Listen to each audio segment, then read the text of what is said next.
আসসালামু আলাইকুম। আমি আপনাদেরকে এসেছি হরিণাকুণ্ডুর ঐতিহ্যবাহী একটি পুরাতন জায়গা, যা বাংলাদেশ সরকার এটা সরকারি নিয়ন্ত্রণে রেখেছে। এটা আমি আপনার দেখাচ্ছি। এটা সরকারি লালন শাহের এর যে আবাসিক স্থান, যারা ছাত্ররা এখানে থেকে পড়াশোনার জন্য এই ঘরটা নেই। কিন্তু কারণ দর্শক, আপনার এই ঘরটা মোটামুটি পরিত্যক্ত অবস্থায় রয়েছে।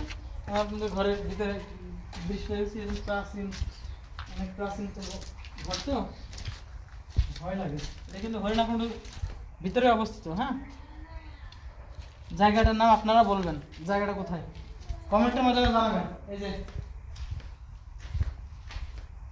খুব ভয়ানক দৃশ্য, লাইট মেরে ছাড়া যা সমস্যা।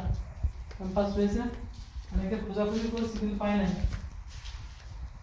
ভিতরে সাতটা প্লেট থাকতে পারে। দেখো আবার তুমি ঠিক আছে, দেখো সব রুম থেকে পড়াশোনা করতে আগে লোক পায় না।